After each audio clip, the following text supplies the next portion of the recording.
Okay, part two. Let's talk a little bit about the Old World, or the world of Europe. Europe had emerged from the Middle Ages, which was a time of isolation and localized societies where there was not much interaction over distance. As they emerged from that period of time, they began to be intrigued by conquering distance. They opened trade with Africa and Asia. They discovered the Americas.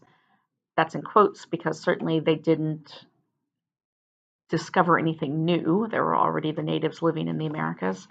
But during the 15th century, the 1400s, the Europeans began to master the seas.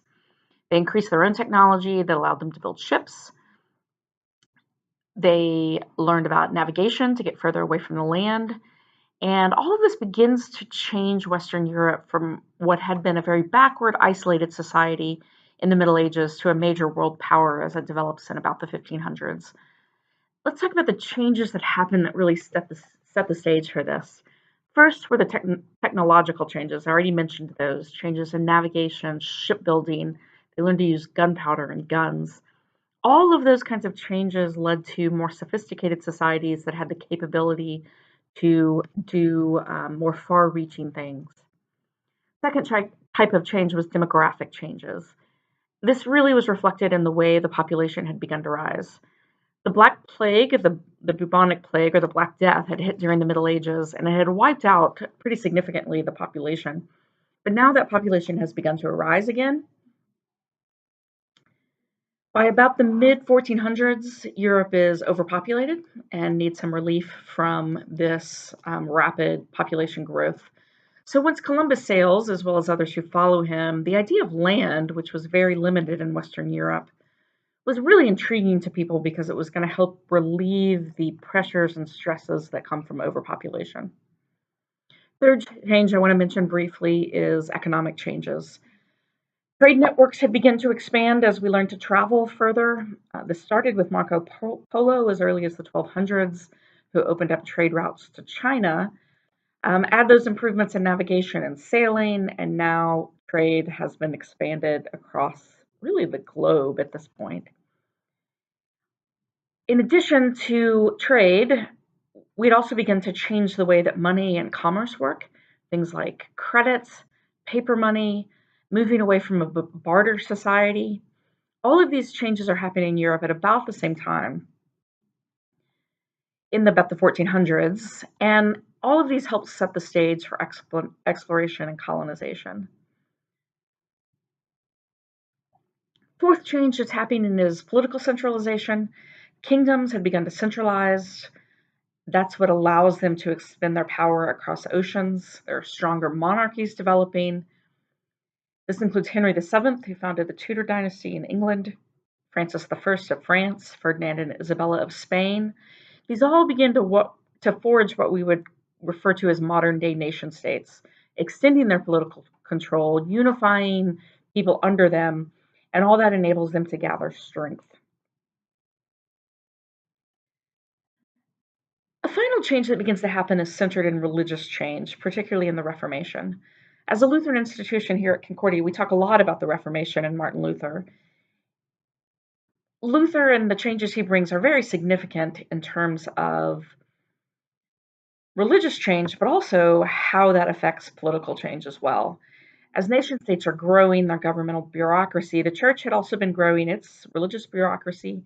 Huge hierarchies had developed within the Roman Catholic Church. The church is getting richer while the poor are getting poorer. They're getting less educated, more distance from the church.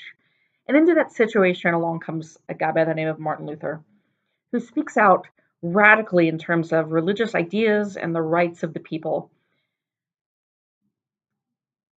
It changes things on the religious front, but it really sets the stage for thinking about democracy and individualization and people having a voice and an identity outside of the church. He talks about something, Luther that is, talks about something he calls the priesthood of all believers, which is that all people have access to God. What flows out of that politically is that if people have their own access to God, they also have their own political access or political identity. It does get messy. We're not studying European history, so we won't talk a lot about this, but Luther's followers spread out. Calvin comes along, the English Reformation does its own thing, And it creates even more political and religious conflicts that, as we know, will also help lead to colonization and exploration as well. When you study history, it's always important to ask the questions why now?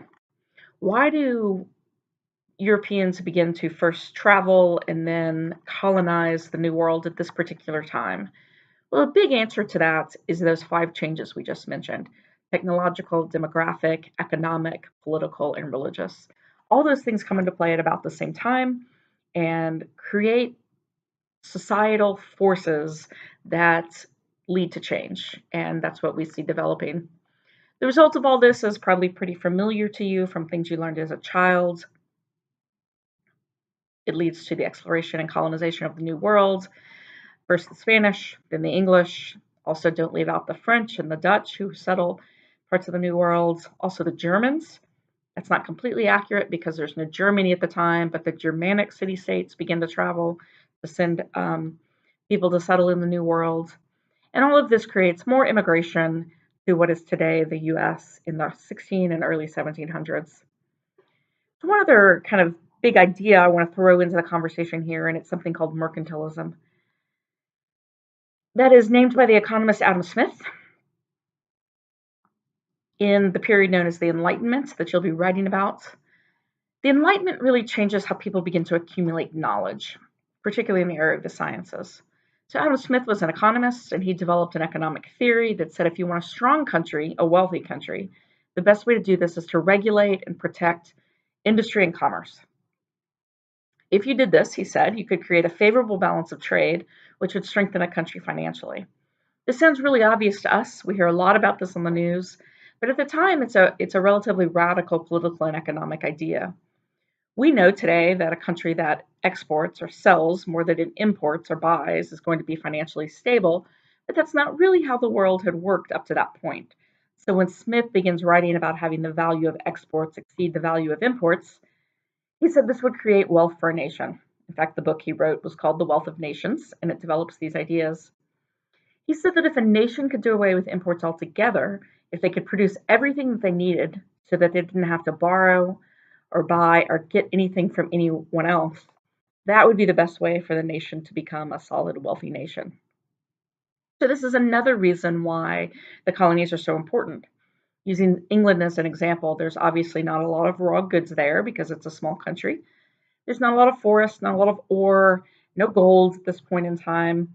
So the idea is the colonies becomes we can get trees, we can plant crops, we don't have to buy crops from other people.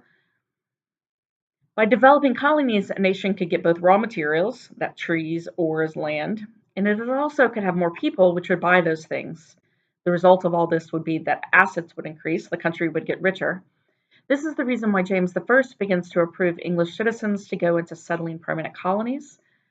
The first of these is, of course, the Virginia Company, which is a private company that James I gives permission to go explore and then to settle, but all for the purpose of bringing wealth back into the country. Another thing I want to mention here in our first week together is the idea of the development of slavery in the United States. As we talk about the Native Americans that are here and the Europeans that are coming to what is today the United States, we have to also recognize that many Africans were coming as well, almost always not of their own will. The idea of slavery starts in the US more as indentured servanthood. A person would, sometimes voluntarily, sometimes not, agree to come to a colony and work for a certain number of years in exchange for freedom. If you came from a very poor family in Europe, this was a very viable option. You could sell yourself for a period of time, usually 7 to 10 years, and then when you got done with that, you'd be free. So when Africans first begin coming to the United States, it's often under the same set of terms. They could sue for freedom after they had worked for a while. Some freed Africans did own land. They prospered, usually as farmers. They were able to make a life for themselves early in the colonies. We're talking about the mid 1600s here. Obviously a small number, but it did happen. Africans weren't being brought over in large numbers at this point. Court records of the time talk about freed Africans who were contributing in the cities and societies. Certainly at this point in time, slavery was not equivalent with skin color. If you look at something like Bacon's Rebellion, that had a lot to do with the underclasses, the poor, the indentured rising up to rebelling Africans had been a part of that, or at least part of the philosophy that led to that. But because of Bacon's rebellion and other instances, the idea of slaves or servants rising up in protest became a real fear for people. As the economies changed and began to rely less on tobacco and more on first sugar and molasses that were coming out of the Caribbean and eventually then cotton, these are industries that need hard work. They need lots of labor. They also cause death and disease in large numbers, and so need a constantly recurring source of labor. To add a fear of uprising to a need for more labor, and what historians call the terrible transformation has begun by about the early 1700s. The first written record of this shows up in Virginia in 1705. I'm going to read from the Virginia slave codes of that year because they're a very powerful, sad statement that shows that the idea of chattel slavery, permanent lifelong slavery, particularly for Africans, had become settled into the American consciousness by early 1700. So reading